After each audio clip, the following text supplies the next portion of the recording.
Question 4 says, which expression is equivalent to the sum of the sequence 6, 12, 20, and 30? So there are two ways that you can go about this. Now, normally you would want to set up your own sigma, but this is not following a arithmetic or geometric. If you notice, this is plus 6, and this is plus 8, and this is plus 10. So it's not an arithmetic.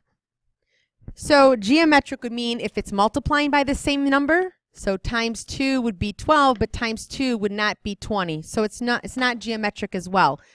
So for this one, you are in fact going to have to just check the choices. Two ways to check the choices. You can either, well, let's do this. You can either check the sum, so 6 plus 12 plus 20 plus 30, because we want to find the sum. All right, so if you do that, you get 68. So the sum would be 68. So you could just check all four choices and see which one gave you a sum of 68. So remember, sigma means sum of. On the 84, it's alpha window, and on the Inspire, you press your book and tab 4, and it's the middle of the second row. So we have our sigma. We just type it in. You can use an X if you want, or an N. And I just want to make sure you realize that all of that 2 to the n minus 10 needs to be inside this parenthesis set. So this sum comes out to be 200, which is not 68. So that is not correct. Then we can do the second choice.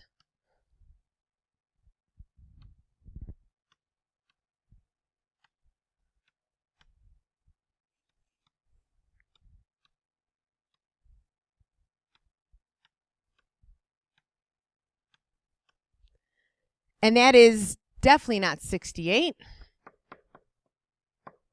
If that did in fact divide out to be 68, it would have showed that answer instead. The third choice,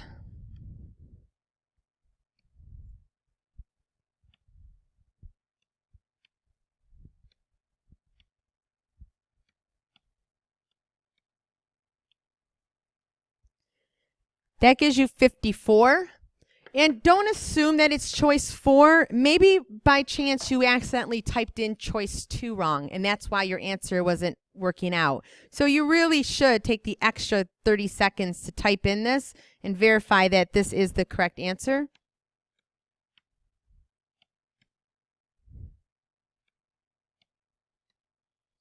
And it does in fact equal 68. So I verified that that sum is 68, which is the answer. It's choice 4. There's one other way you could do this problem. So I'll erase this. The other way that you could do this problem is just see which choice has the pattern of 6, 12, 20, and 30 come out of the equation. So what we would do then is we would go to our y equals, because that's how we can generate a table. And let me reset my calculator right now. So if I go to my y equals, I'm going to put in 2 to the power x minus 10. Now, I don't care about the sum. I'm doing it by generating the pattern.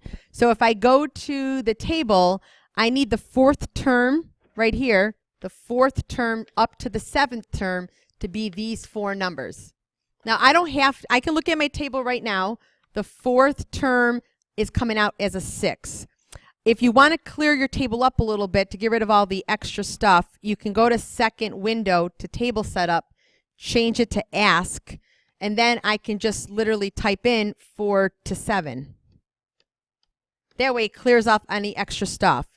These four numbers are definitely not those four numbers. So that is not the correct formula that is generating the four numbers. So I could keep on doing the rest of the problems in the same way, keep on checking my choices. So choice 2 would be the fraction 2x squared over 3. Can check my table, but now this time it's terms 3 up to term 6. So I would get rid of that and do 3, 4, 5, and 6. Those numbers are definitely not following the 6, 12, 20, 30 pattern. So then we move on to choice 3, which would be 5x minus 4. And this time I need terms 2 through 5. Okay, close, but not the same numbers. So when you finally get to choice 4, we want n squared, x squared plus x.